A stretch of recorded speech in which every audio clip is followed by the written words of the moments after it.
नमस्कार दोस्तों, ten talks के एक और नए एपिसोड में आप सभी का स्वागत है।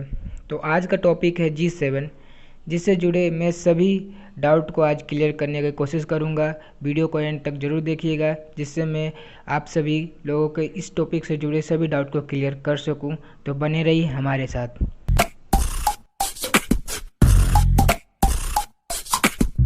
तो दोस्तों, पहली टॉपिक के ऊपर हम लोग आते हैं, जिसमें जब भी हम कोई भी पहली टॉपिक उठाते हैं तो उसमें हम लोग बात करते हैं वो होती क्या है। तो आज हम बात करने वाले हैं व्हाट इज़ G7।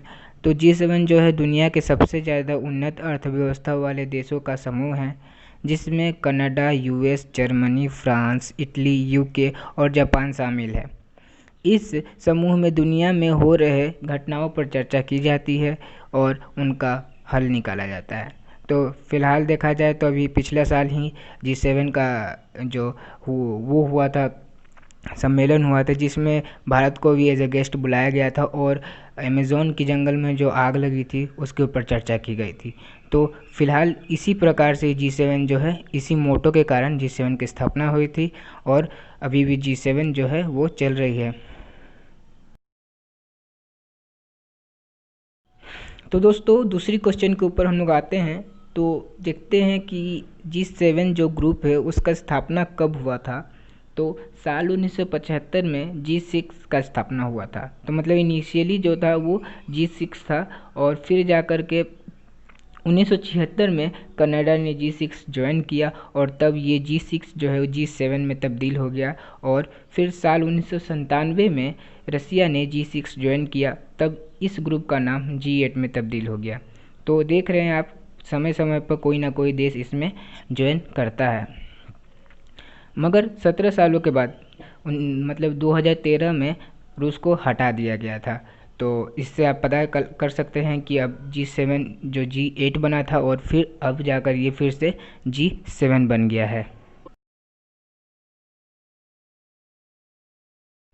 जितना अभी तक हमने देखा उसमें एक हमारे सवाल आती है कि रसिया को हमने G8 ग्रुप से क्यों हटाया।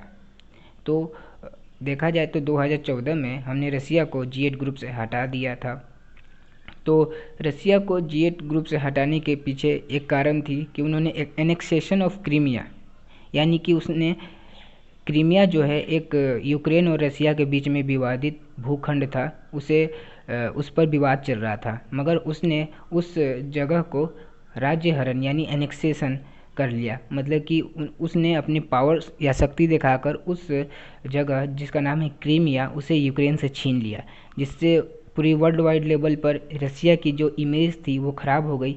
इसी के कारण उन्हें G8 ग्रुप से हटा दिया गया और फिर से G8 ग्रुप G7 ग्रुप में तब्दील हो गया।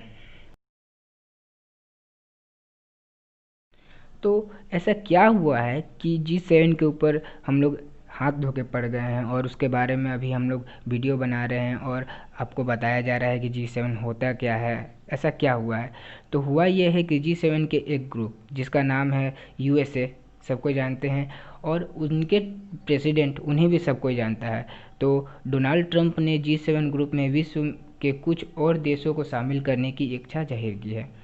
तो उनका कहना है कि डोनाल्ड ट्रंप जी का कहना है कि अभी G7 ग्रुप में जो कि 7 कंट्री की ग्रुप है, उनमें कुछ और देशों को शामिल किया जाए, जिनमें उन्होंने भारत, ऑस्ट्रेलिया, रसिया, साउथ कोरिया को आमंत्रित किया। मतलब कि ये भारत, ऑस्ट्रेलिया, रसिया और साउथ कोरिया को 4 देशों को उन्होंने आमंत्रण दिया है कि आप G7 ग्रुप को शामिल कर सकते हैं, मतलब ज्वाइन कर सकते हैं। जिसके बाद G7 ग्रुप G10 या फिर G11 ग्रुप में तब्दील हो जाएगा। तो इसी कारण अभी ये जो टॉपिक है वो इतना ज़्यादा चर्चित है, क्योंकि ऐसा कुछ बयान आया है डोनाल्ड ट्रंप के तरफ से। अच्छा, तो देखा जाए तो एक और प्रश्न उठती है कि G7 ग्रुप में इन देशों को ही क्यों जोड़ा जा रहा है, क्योंकि विश्व में अन्य देश हैं, तो इन 4 देशों को ही क्यों जोड़ा जा रहा है। तो इंडिया, रसिया और इधर साउथ कोरिया, ऑस्ट्रेलिया, इन 4 देशों को ही क्यों जोड़ा जा रहा है। तो इसके ऊपर ये बयान आती है कि G7 जो ग्रुप है उसमें एक हाईली इकोनॉमिक कंट्री को ऐड किया जाता है। तो देखा जाए तो रसिया और इंडिया जो कि भारत है, तो उनका जो इकोनॉमी है वो G7 के अन्य इटली, अमेरिका और यूके के कंपैरिजन बहुत कम है। मगर मगर ऑस्ट्रेलिया जो है उसकी इकोनॉमी जो है बहुत अच्छी है, तो उसे क्यों जोड़ा जा रहा है? तो इसके पीछे डोनाल्ड ट्रंप जी का एक राय है, एक बयान है, जिसमें उन्होंने कहा कि आई एम पोस्टपोनिंग इट के मतलब है G7 ग्रुप को। तो because I don't feel that as a G7 it is properly represent what is going in the world.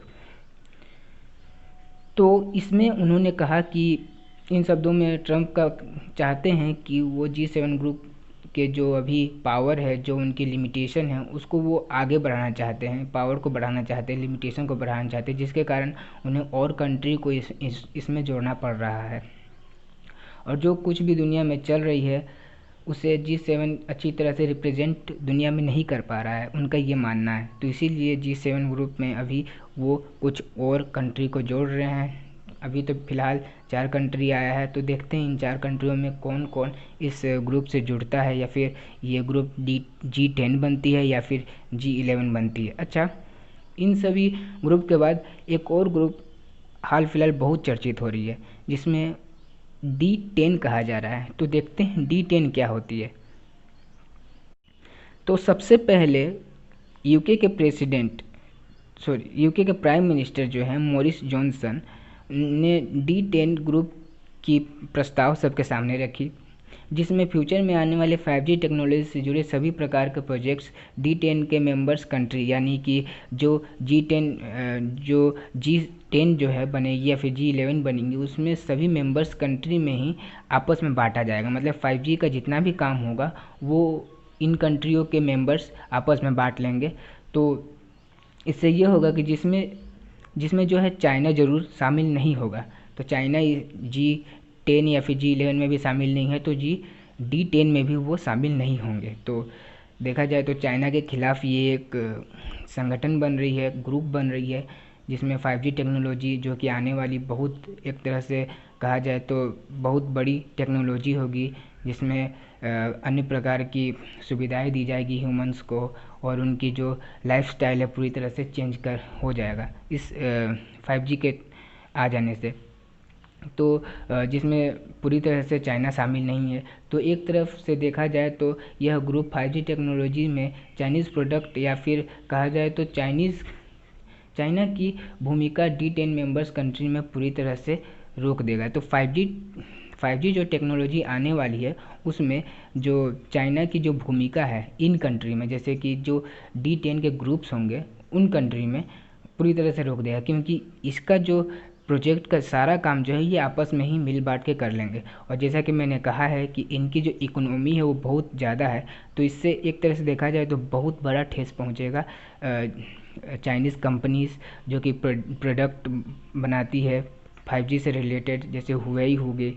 तो उससे बहुत बड़ा एक झटका लगेगा चाइना को भी और चाइनीज़ कंपनी को भी, क्योंकि उनका सारा प्रोडक्ट जो है वो बेकार हो जाएगा। और ये जो अधिक अर्थव्यवस्था वाले कंट्री है वो आपस में ही सारे प्रोजेक्ट को बांट लेंगे और अपना काम ये खुद करेंगे। तो एक तरह से देखा जाए तो D10 जो है वो चाइना के खिलाफ एक खड़ी हो रही एक प्रकार की ग्रुप है, जिसमें अभी तो फिलहाल 5G के ऊपर ही इन्होंने प्रस्ताव रखा है। देखते हैं ये D10 बनती है कि नहीं बनती है। अगर बनती है तो देखते हैं कि चाइना के इसको ऊपर क्या प्रतिक्रिया रहेगी।